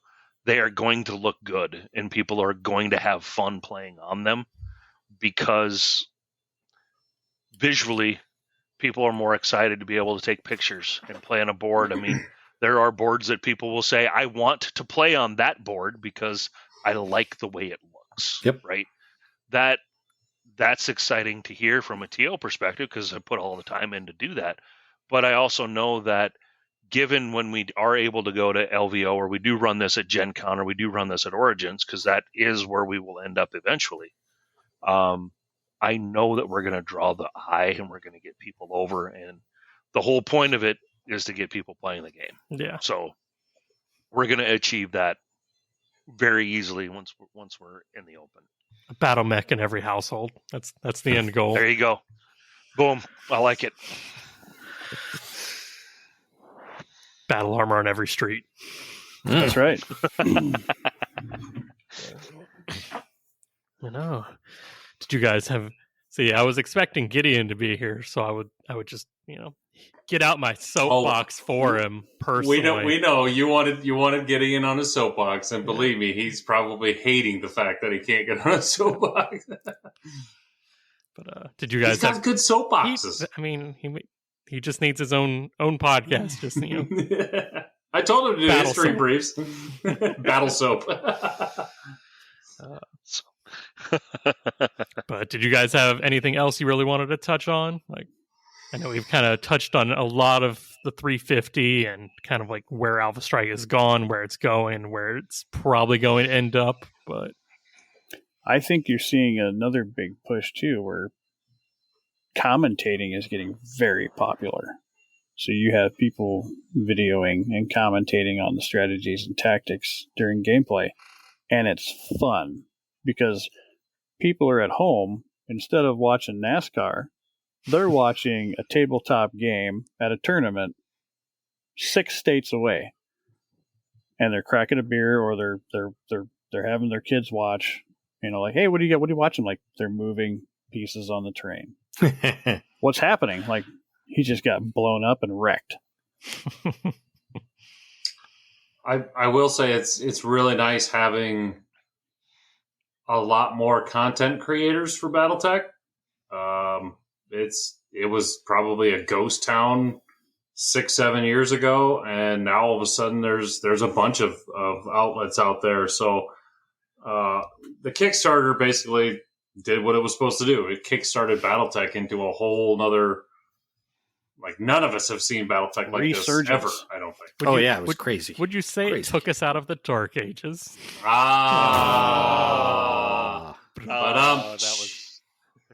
I like that. That was good. That was good. That was terrible. Entire episode I like set it. up for that single joke, but it works. But That's no, I'm just enjoying a lot of people stepping out of their comfort zones and giving their opinions and analyzing stuff that a lot of people probably talk about with their buddies, but don't think anyone else talks about. It's a lot of fun to see BattleTech kind of taking the reins and being a driver that we all thought it should be years ago in the miniatures and wargaming, space that is tabletop gaming. So just super happy about that. I'm looking forward to this summer's Kickstarter. I'm really looking forward to the Alpha Strike box set and having our I call because we're kind of the Alpha Strike guys, right? But so that we have a presence on the shelf for people to pick up and play. That was one of the biggest things that I was irritated with in the invasion, or in the game of Armored Combat. You got these Alpha Strike cards, but didn't know what the hell to do with them. Right? Nobody knew what to do with them. Didn't even include a quick start rule. I was like, oh, okay. So that was a little disappointing to see, but they're going to get that fixed, and I'm excited for that. I do think that Catalyst needs to get behind this organized play. A lot of the players that have been away and are coming back, or that are just discovering BattleTech, those are the types of things that they're used to. And if they want to keep players that come, that is something that has to happen. And that has to happen, unfortunately, I think, quickly. And that will be difficult to do correctly. That's the problem I was going to mention. Yes, in that time frame, yeah. Especially on the classic side. Again, classic is so hard to balance. I mean, we had a 6K rule set that we've been kicking around for a while, and Matt and Tommy have done a really, really good job with it. But it's just so difficult to get all the parameters and make it work. The BV2 is a little unstable. Yeah, because PV is great. 6K is a lot for Inner but it's not very much at all for Clan at all. No. I will say that's the biggest downfall for Classic is being able to competitively bring an Inner Sphere list when everyone's bringing a Clan list. Yeah. Alpha Strike, it's boiled down to just numbers. Yeah. And being biased, I think what we've created and what we're doing is the closest thing that we have to organized play that could get that could be promoted to an organized play. Our rule set wouldn't take much to get there. No, I mean, yeah. But it's Alpha Strike, and unfortunately, the powers that be, Alpha Strike has kind of been the redheaded stepchild for a while. I'm excited and I'm extremely hopeful that the Alpha Strike box set will open eyes and open minds to say there is room for both rule sets and both things can be successful. So. No, I mean, even locally here, there was just no Alpha Strike presence. Like, people were wanting to play big 14K BV2 games on the BFM mats, and I was like, you can do it, but you're doing it on a Friday at 7:00. Like, there's another way. And I was like, I mean, they just wanted to get out of the house. That's all they wanted to do. Yeah, stay out, apparently. No, there are people who are interested in hearing more. I feel like I'm talking about a religion. Hearing more about the Alpha Strike, and I will help teach them. Blessed be the blade. Yeah, right. But it's definitely because I already run several events there over the month, and there are people who show up to some days and not to others because, like we talked about way at the beginning, some people have a way they want to play and they don't want to do any other way. Therefore, they're just not going to show up those days. So I have a feeling that I'm going to add another day for Alpha Strike. So, I'll have because we have the mission series that we run, and then we've got what we call free play, but that's where we do things like the trial of position and blood name stuff and just the, they're little like role playing light session type things where they get to have their own named pilots and stuff. And then, we'll start up Alpha Strike and see what people think about that. And the campaign rules are fun too. I mean, we've ran several different factions of campaign rules cooperatively to say, okay, I'll be op 4 for this round on whoever you have to pick for your faction for a campaign, and it works well. It's fun. Yeah, we had one where the clan, the people who were going to play clan, because we've been in the trials positions, and they will bid against each other to see who gets to fight. Because we've got a Comstar unit or whatever, and that's how we balance it. Because you've got way too many points here, and you have to bid against each other, and whoever bids the lowest wins the ability to fight as the clan. And if you happen to bid lower than the Comstar BV, you get extra points for that type of thing. And then if you bid too low and lose, then you lose points because you're an idiot. No, you just call in the next bid. Yeah. Remember, we haven't gotten to call in the next biggest bid. I know that's how it works in the books. We have not done that. We don't have that much time. Well, Charles's group in Colorado, I think, did the best thing that they could do, trying to introduce the 350 and Alpha Strike and all this other stuff in a tournament format. They did, I think they just did 200 points, and it was just stand-up fight. So the whole tournament was just stand-up fight. You just went at each other, learned the rules, learned the mechanics, rolled some dice, had a good time.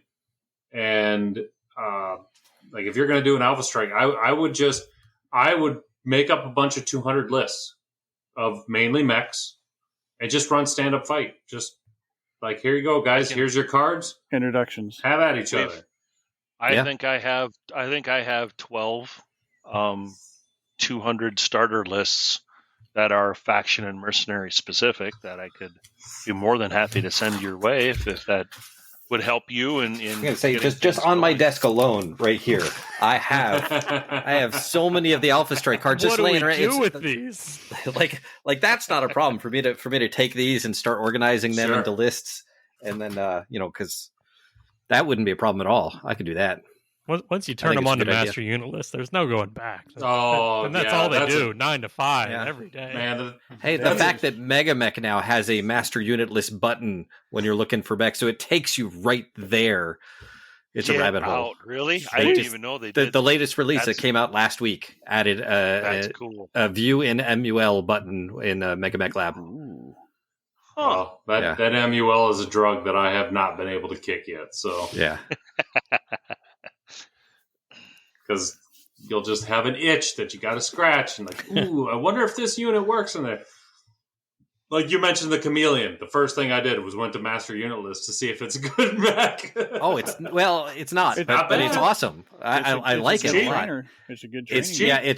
It's got 10 heat sinks. That's its problem. 10 single heat sinks. So does every other mech in 3025. It jumps 12 and does 2/2, and it has energy. I'm sorry, you're thinking Alpha Strike. I'm thinking Alpha Strike. I'm sure it's great in Alpha Strike. I'm like, jumps 12. It's only 29 points. That's another point. Like classic units, they get real good in Alpha Strike. They do. I have noticed that looking through that. Or vice versa. So it changes your opinion and your perspective when you change the format a little bit. Suddenly it's not so bad in your list. And you start to like it. There are classic mechs where you're like, I'll never pilot that thing. And it's pretty decent mech in Alpha Strike. You just get wrecked by one. Yeah. No, cool. Yeah. Anything else? Or It's almost midnight over here. So. Yeah, I was gonna say you guys are getting late. So, Other than to say thank you for having us on, this has been a lot of fun. That's been fantastic. Again, thank you for having us on. If your listeners aren't expecting a 2.5 hour podcast, you guys knew what you were getting into. So that's kind of our downfalls. They still have editing powers. They can cut out all kinds of stuff yet. That's true. It's a 23-minute podcast. Part 1, Part 2. Part 1. I can't wait to hear what you guys talk about for your 350 Part 2. I was like, oh no, I would normally bring them on to talk about that, but they haven't even talked about it for themselves yet. Coach Andrew Bloodbath, thanks again for coming on and talking Alpha Strike and talking the dirty word meta with us. I mean, the problem is I know as BattleTech gets more competitive and more organized and just people are going to events, that word is going to come up in both positive and negative connotations. So I was like, let's just start that baseline now. Yeah, and that's the funny part too, is we're trying to stay away from it, trying to not allow or not keep metas in it. Sooner or later, who knows? You can't escape it. That's the problem with the meta. We try to keep Jade Falcons down as much as possible, but they just keep coming back. I think with the box set coming out and the force manuals, which are basically the codexes, which are going to have a lot of Alpha Strike stuff in there, I think that's going to help a lot because it's going to be awesome. Yeah, it's going to be fantastic. I think Alpha Strike is only going to grow, and we're definitely going to have some growing pains, but as long as there's people like you guys out there, I don't think it's going to go away. I'm expecting after the Kickstarter, how do VTOLs work in Classic? And I was like, I know how they work in Alpha Strike. I can tell you how they work in Alpha Strike. That's awesome. Well, we appreciate what you guys are doing. You guys. Thank you for keeping the community going, too, with your podcast. It takes a lot. No problem. Doing a good job. All right, you can find the Mechbay podcast at gmail.com. Check us out on Facebook and Discord, and a special thank you to our Patreons. Keep your ammo bins full and your Neuro helmets calibrated.